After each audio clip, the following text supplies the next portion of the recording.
ದರ್ಶನ್ ಪುತ್ರ ವಿನೀಶ್ ಅಪಘಾತಕ್ಕೀಡಾಗಿ ಆಸ್ಪತ್ರೆಗೆ ದಾಖಲಾಗಿದ್ದಾರೆ ಎಂಬ ಸುದ್ದಿ ಇಂದು ಸಾಮಾಜಿಕ ಜಾಲತಾಣಗಳಲ್ಲಿ ಭಾರೀ ವೈರಲ್ ಆಗಿತ್ತು. ಆದರೆ ಇದೀಗ ಈ ಸುದ್ದಿಗೆ ದರ್ಶನ್ ಪತ್ನಿ ವಿಜಯಲಕ್ಷ್ಮಿ ತೀಕ್ಷ್ಣ ಪ್ರತಿಕ್ರಿಯೆ ನೀಡಿದ್ದು, ವೈರಲ್ ಆಗುತ್ತಿರುವ ಸುದ್ದಿಗಳು ಸಂಪೂರ್ಣ ಸುಳ್ಳು ಎಂದು ಸ್ಪಷ್ಟಪಡಿಸಿದ್ದಾರೆ. ಅಷ್ಟಕ್ಕೂ ವಿಜಯಲಕ್ಷ್ಮಿ ಏನು ಹೇಳಿದ್ದಾರೆ? ಬನ್ನಿ ಸಂಪೂರ್ಣ ಮಾಹಿತಿ ನೋಡೋಣ. ವಿನೀಶ್ ಅಪಘಾತಕ್ಕೀಡಾಗಿ ಆಸ್ಪತ್ರೆಗೆ ದಾಖಲಾಗಿದ್ದಾರೆ ಎಂಬ ಸುದ್ದಿಯನ್ನು ಕೆಲವು ಮಾಧ್ಯಮಗಳು ಮತ್ತು ಸಾಮಾಜಿಕ ಜಾಲತಾಣದ ಪುಟಗಳು ವರದಿ ಮಾಡಿದ್ದವು. ಈ ಸುದ್ದಿ ವೈರಲ್ ಆಗುತ್ತಿದ್ದಂತೆ ಅಭಿಮಾನಿಗಳಲ್ಲಿ ಆತಂಕ ಉಂಟಾಗಿತ್ತು.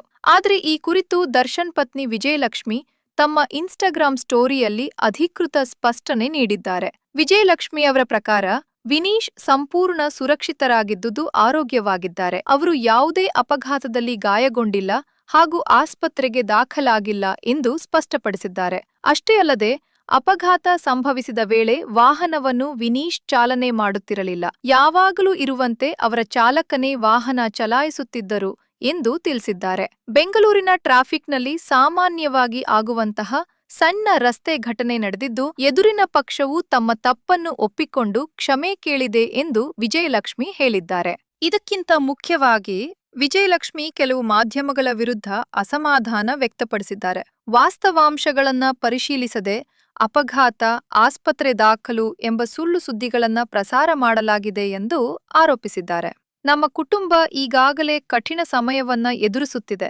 ಇಂತಹ ಸುಳ್ಳು ಹಾಗೂ ಸಂಚಲನ ಸೃಷ್ಟಿಸುವ ಸುದ್ದಿಗಳು ನಮ್ಮ ನೋವನ್ನ ಮತ್ತಷ್ಟು ಹೆಚ್ಚಿಸುತ್ತವೆ ಎಂದು ಅವರು ಬೇಸರ ವ್ಯಕ್ತಪಡಿಸಿದ್ದಾರೆ. ಮಾಹಿತಿ ಪ್ರಕಟಿಸುವ ಮುನ್ನ ಮಾಧ್ಯಮಗಳು ಸತ್ಯಾಂಶವನ್ನ ಪರಿಶೀಲಿಸಬೇಕು ಎಂದು ಮನವಿ ಮಾಡಿದ್ದಾರೆ. ಅಷ್ಟೇ ಅಲ್ಲದೆ, ಈ ರೀತಿಯ ಸುಳ್ಳು ಸುದ್ದಿಗಳನ್ನ ನಂಬಬೇಡಿ ಮತ್ತು ಹಂಚಿಕೊಳ್ಳಬೇಡಿ ಎಂದು ಸಾರ್ವಜನಿಕರಲ್ಲಿ ಮನವಿ ಮಾಡಿದ್ದಾರೆ.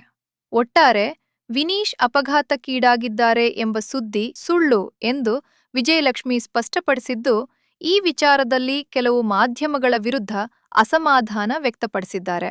ಈ ಬಗ್ಗೆ ನಿಮ್ಮ ಅಭಿಪ್ರಾಯವೇನು? ಮಾಧ್ಯಮಗಳು ಮೊದಲು ಮಾಹಿತಿ ಪರಿಶೀಲಿಸಿ ನಂತರವೇ ಸುದ್ದಿ ಪ್ರಸಾರ ಮಾಡಬೇಕೇ?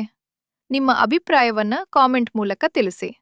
ವಿಡಿಯೋ ಇಷ್ಟವಾದರೆ ಲೈಕ್, ಶೇರ್ ಮಾಡಿ ಮತ್ತು ಇನ್ನಷ್ಟು ಕನ್ನಡ ಸಿನಿಮಾ ಅಪ್ಡೇಟ್ಸ್ಗಾಗಿ ನಮ್ಮ ಚಾನೆಲ್ ಅನ್ನ ಸಬ್ಸ್ಕ್ರೈಬ್ ಮಾಡೋದನ್ನ ಮರಿಬೇಡಿ. ಧನ್ಯವಾದಗಳು.